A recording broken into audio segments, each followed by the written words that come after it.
Assalamualaikum. Hari ini Kak Ros nak tunjukkan bagaimana kita nak buat masak lemak cili padi ikan tenggiri. Jom kita masuk ke dalam video ya. 2 biji. Kalau besar, saiz besar pilih 1 biji sahaja. Kalau saiz kecil ambil 2 biji ya. Masak lemak cili api boleh guna ikan mana-mana pun boleh ya. Hari ni Kak Ros pilih ikan tenggiri ya.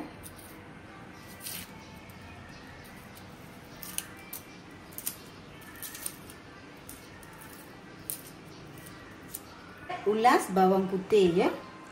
Semua bahan-bahan ni kita nak kisar. Tumbuk pun boleh, ikut cara masing-masing ya. Mana yang senang boleh pilih.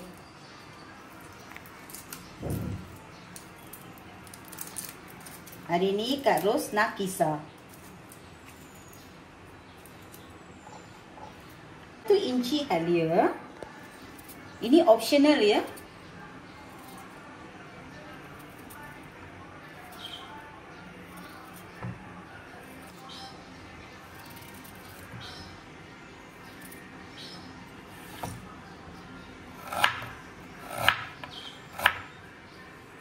Kunyit hidup, ini salah satu bahan yang paling penting untuk masak lemak cili api ya, ikan tenggiri. Kak Ros hari ni nak masak ikan tenggiri. Okey. Ikan lain pun boleh juga, ikut cita rasa masing-masing ya.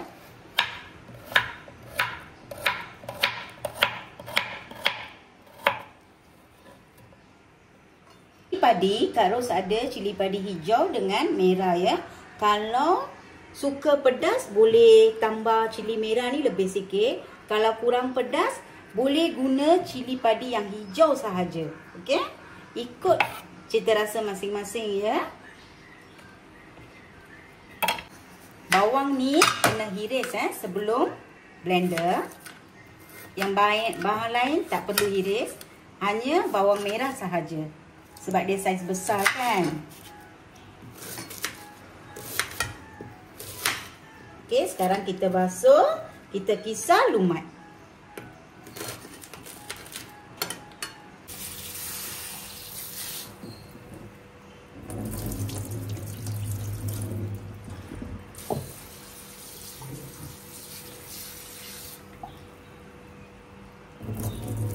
Masukkan bawang, halia, bawang putih, cili padi ya. Semua bahan ni kita nak kisar lumat dengan air sedikit ya. Bahan-bahan tadi Kak Ros dah kisar ya. Ini rupa dia.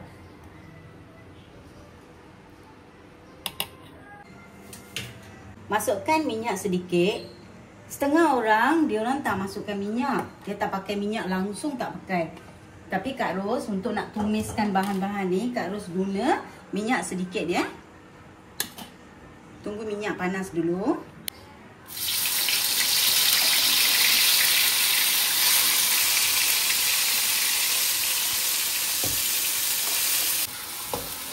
Tumis hanya masa sedikit sahaja untuk hilangkan bau ya. Okey, time ni dalam 5 minit lepas kita dah tumis ni, sekarang kita boleh masukkan ikan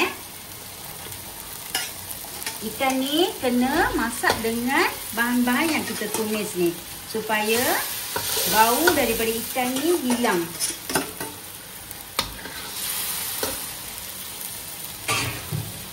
Masukkan garam ya. Kalau nak pakai Ajinomoto pun boleh. Tapi Kak Ros selalunya tak pakai Ajinomoto. Pas 3 minit, Kak Ros terbalikkan ikan ya. Ikan ni cepat masak. Bukan macam ayam ya. Ayam lambat sikit. Kan 1 cawan air ya.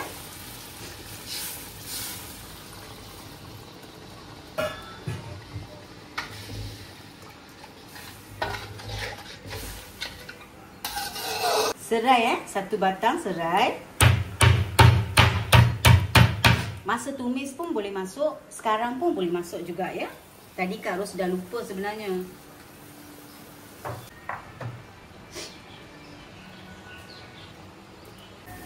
Kuah kita mula mendidih. Sekarang kita guna santan cap mana-mana pun tak apa, tapi Kak Ros suka pakai kara.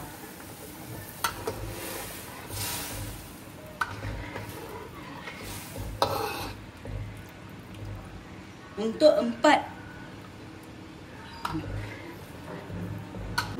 ketul ikan tenggiri ni, satu kotak santan kecil tu dah memadai ya.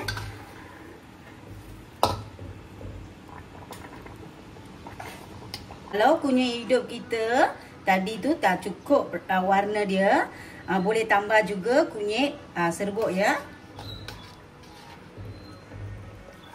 Tapi jangan guna api yang besar. Sekarang Kak Ros nak makan, jemput makan ya. Ni ikan tenggiri, masak lemak cili padi dah siap. Okey.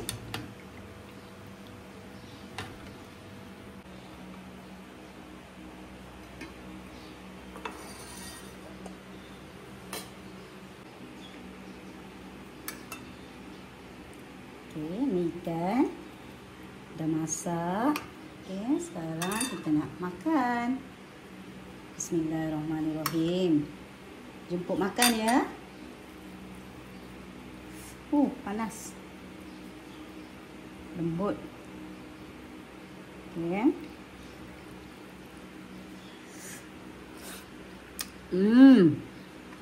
Semua cukup. Sedap. Mesti orang kena cuba ya. Okey. Sedap. Nasi panas-panas dengan rasanya cili padi, santan, semua cukup. Terima kasih menonton, like, subscribe channel Kak Ros, support Kak Ros. Kita jumpa next video. Salam Ramadan semua.